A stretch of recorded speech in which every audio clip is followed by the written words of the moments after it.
She thought her parents' love was shared equally. But on graduation day, everything changed. One twin was celebrated with a rooftop party and student loans paid in full. The other was handed silence and debt. Yet beneath the surface, a bigger truth was waiting to explode. Because the overlooked sister was about to steal the spotlight in a way no one saw coming. The applause from Jessica's rooftop celebration still echoed in my mind as I stared at my reflection in the bathroom mirror. Same diploma. Same GPA. Same sleepless nights and clinical rotations. And yet, only one of us had our student loans erased with a flourish of a checkbook. It wasn't me. I had shown up to the party just like I promised. I even brought a gift and a half-hearted smile. But deep down, a storm had already begun to brew. Mom barely glanced up from arranging cupcakes when I had asked the question. Why did Jessica get her loans paid off and I didn't? Her response was delivered with such casual cruelty it nearly knocked the air from my lungs. Jessica's always been more dedicated, she had said, as if my years of 80-hour research weeks and perfect grades were a hobby. I knew I wasn't the favorite growing up. Jessica was the golden child, the star athlete, the extrovert, the one our parents understood. I was the quiet one, always buried in books, always too independent for their comfort. When we both got into medical school, I thought maybe things would finally shift. We had made it. Together. But history had a habit of repeating itself. While Jessica enjoyed monthly care packages and expense coverage, I worked part-time at the library and lived on canned soup and instant noodles. I watched my parents fly across the country to cheer her on at volleyball tournaments, but never once show up to see me present at national research conferences. Still, I kept believing that if I worked hard enough, they'd see me. And maybe they did. They just didn't care enough to admit it. The irony, of course, was that while Jessica was skiing in Aspen on winter break, I was building the foundation of something extraordinary. My work under Dr. Fleming wasn't just a research project. It was becoming a ticket to a future I had carved out with no shortcuts, no safety nets, and no favors. As I left the party early that night, my phone buzzed. A message from Dr. Fleming lit up the screen. She needed to talk. Big news. I had a strange feeling as I stared at it. I didn't know yet what she was about to offer me, but I knew this much. My parents had picked their star. What they didn't know was that I had just been chosen by someone far more powerful. Someone who had actually been watching. Dr. Fleming's office was nothing like the sterile white spaces we trudged through in our clinical rotations. It was warm, filled with books and framed photos of her standing beside giants in neurosurgery. But it was her sharp eyes that commanded the room. She gestured for me to sit, and my heart began to pound. "I won't waste your time," she said, folding her hands on the desk. "The Patterson Fellowship has made their decision."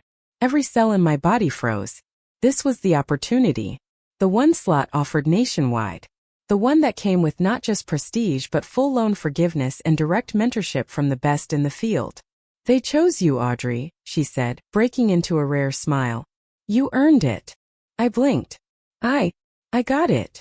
You got it.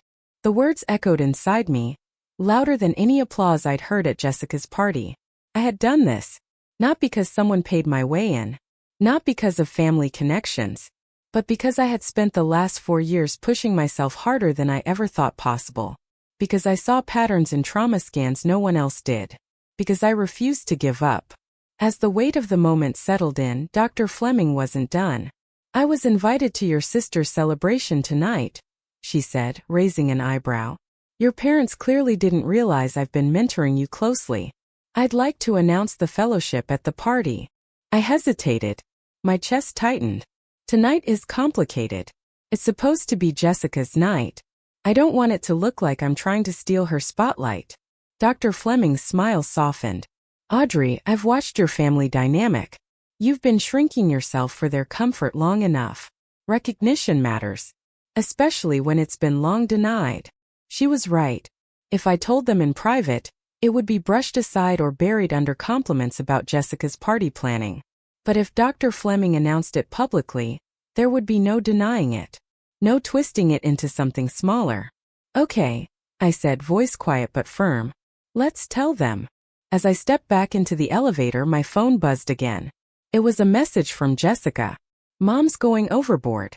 Wish she celebrated both of us like this. See you tonight." I stared at the screen.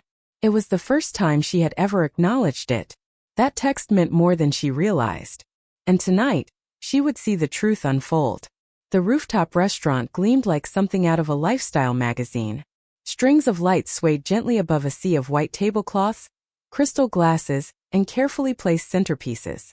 The banner read, "Congratulations, Dr. Jessica Collins," in bold gold script. Not a single mention of the other twin who graduated beside her. I stood by the entrance for a moment, absorbing the scene. My parents were flitting between guests like seasoned hosts, glasses of champagne in hand, already glowing from praise and wine. Jessica stood near the dessert table, smiling tightly as relatives swarmed her with congratulations. When she spotted me, her eyes lit up, and she made her way through the crowd. "You made it," she said, pulling me into a hug. "God, this is a lot, right?" "You look great," I said honestly. "Silver really suits you."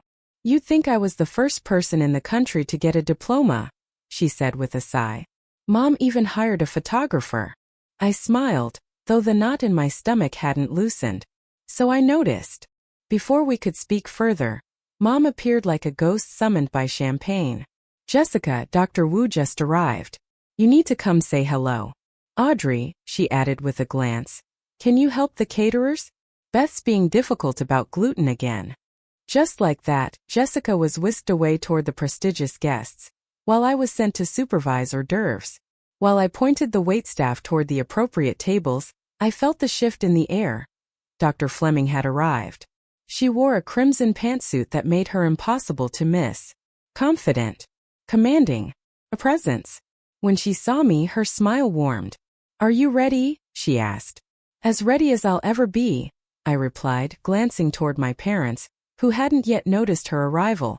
Within minutes, they did. My father crossed the terrace, pulling Jessica behind him like a show pony. "Dr. Fleming," he beamed, shaking her hand. "Such an honor. We hear you've done a bit of work with Audrey." Dr. Fleming didn't miss a beat. "Audrey has been my lead researcher for 2 years. Her work on neurovascular regeneration was foundational to our last publication." There was a flicker of something, shock? Discomfort? In my parents' expressions. "Oh," Mom said, adjusting her wine glass. "Well, Jessica has also been quite involved in neurosurgical research. In fact, Dr. Wu was just saying, Jessica's focus is in psychiatric applications, not surgical," Dr. Fleming said with a polite smile. "Still important, of course." The air thickened. Jessica glanced sideways at me, almost apologetically. I kept my posture relaxed, but my pulse thudded. And that was just the beginning. Dinner was served shortly after, and I was predictably seated at a secondary table, tucked neatly between a pair of distant cousins and a family friend I barely remembered. From my seat, I had a perfect view of the head table where Jessica sat beside our grandparents, Mom and Dad, and Dr. Wu. Every now and then, I caught Jessica glancing in my direction. Her face didn't hold the same sparkle it had when we first arrived. As we finished our entrees, my father tapped a fork to his wine glass. The crystal chime sliced through the noise of conversation. "Everyone," he said, standing with a proud smile. "Thank you for being here tonight. It means so much to celebrate our daughter Jessica's remarkable achievement." The applause came quickly, light and polite. "Medical school," he continued, "is no easy feat, and to graduate debt-free, well, that's a testament to both dedication and wise planning. We always believed in investing in Jessica's future, because we knew she would make us proud." The words landed like punches. Not "we're proud of both our daughters." Not "we celebrate both." Just Jessica. Mom stood up beside him. "Jessica has always been our shining light. Determined, resilient, driven, and now, ready to embark on a successful medical career." The clapping resumed. I sat frozen, heart pounding. But then, something unexpected happened. Jessica stood. She cleared her throat. "Actually, I'd like to say something too." The room quieted. Even my father looked confused. Jessica took a deep breath. "This night doesn't feel right without mentioning my sister." A wave of murmurs rippled through the tables. "Because Audrey didn't just graduate medical school with me," she said, her voice growing clearer. "She did it with the same GPA, while holding a job, while funding her own education, while excelling in groundbreaking research that I frankly couldn't begin to understand. My parents were motionless. I can't celebrate like this, Jessica continued. Not while pretending that our success was equal in effort but unequal in recognition. Audrey deserves just as much celebration, more if we're being honest. I blinked, stunned. Jessica had just broken the family script. Before the silence could stretch too long, Dr. Fleming rose from her table. I couldn't agree more, she said, her voice calm and firm. And on that note, I believe now is the perfect time to share a bit of news about Audrey that hasn't yet been made public. The room turned toward her. She's been selected for the Patterson Fellowship at Johns Hopkins. Gasps. Whispers. Even Dr. Wu leaned forward in surprise. One of the most competitive research positions in the nation, Dr. Fleming added. With full loan forgiveness, a stipend, and the opportunity to lead future advancements in neurovascular surgery. And she earned every bit of it.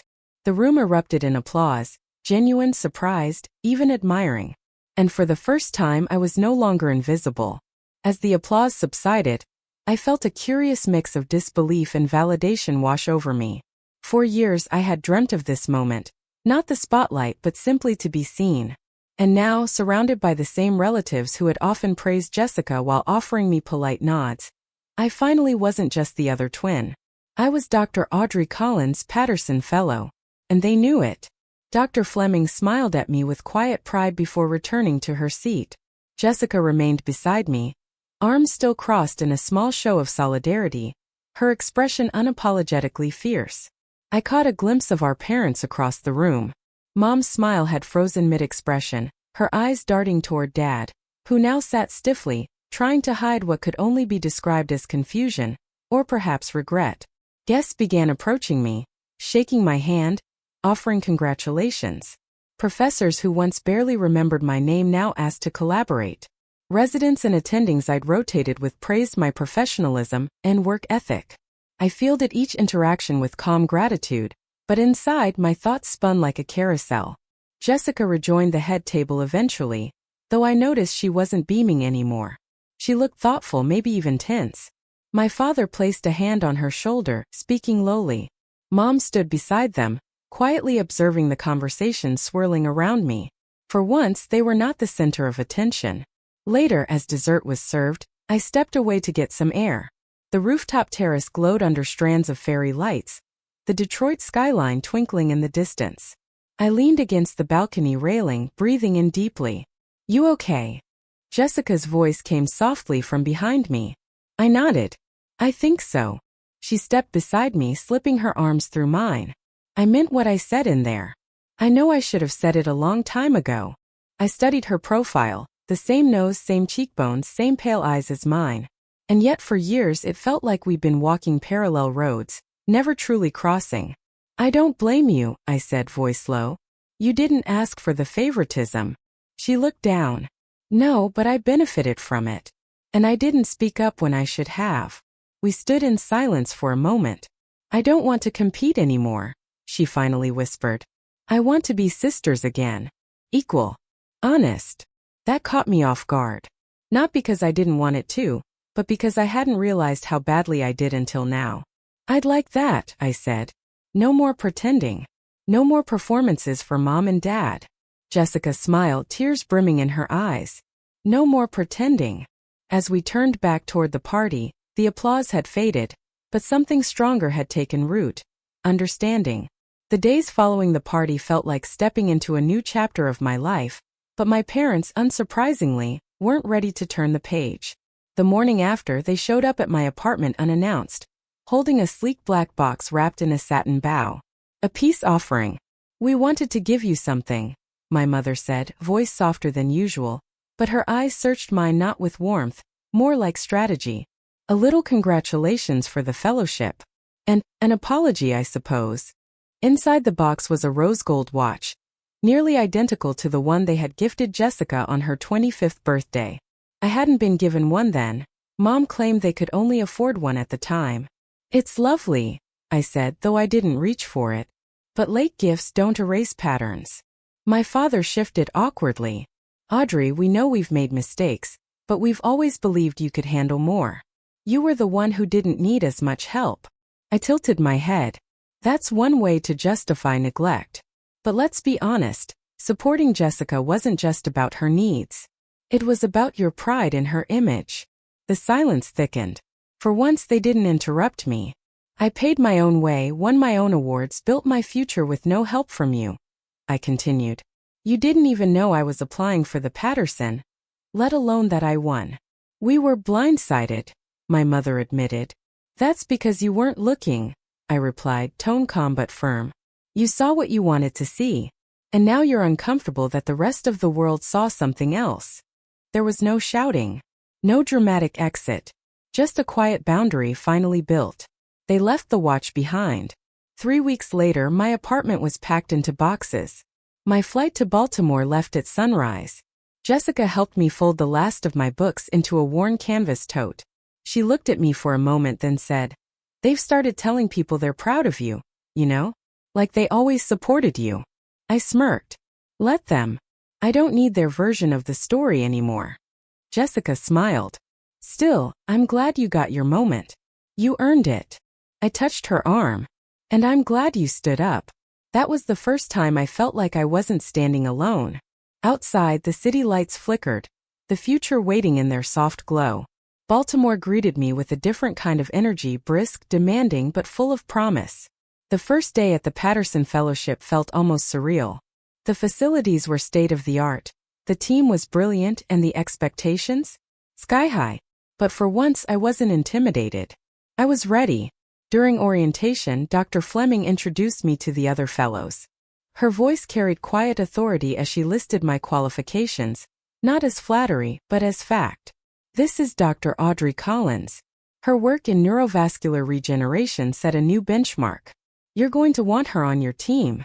Those words landed differently than any praise my parents ever gave. They weren't laced with comparison or obligation. They were simply earned. Every evening I walked home from the hospital exhausted, but it was a good kind of tired. My apartment was small, just a one-bedroom near the Inner Harbor. But it felt like the first space in my life that was entirely mine. No one had chosen it for me. No one had decorated it. It wasn't full of reminders of who I was supposed to be. It reflected who I had become. Meanwhile, back in Detroit, my parents were still adjusting. Jessica updated me occasionally through texts or short calls. They're trying, she said once. It's awkward. Mom asked for your new address. Just FYI, I didn't give it to her. I appreciated the gesture more than I could say. By the way, Jessica continued, they're telling people your fellowship is just one step, and that they always knew you'd do well. It's the new family legend now. I laughed. Of course it is. But people see through it, she added. The way you handled yourself at the party, people noticed. It made them rethink everything they thought they knew. That comment stayed with me. Sometimes the biggest shift doesn't happen in grand speeches or dramatic fights. It happens quietly, in the way people begin to speak your name with a different kind of respect. One evening, while reviewing lab data late in the office, I paused and looked around. The silence was peaceful. The weight of old expectations had lifted, replaced by something new, clarity. My career was just beginning. But the girl who used to whisper her victories to herself now stood firmly in her own story. Not the overlooked twin. Not the backup daughter. Just Audrey. Strong. Visible. Enough.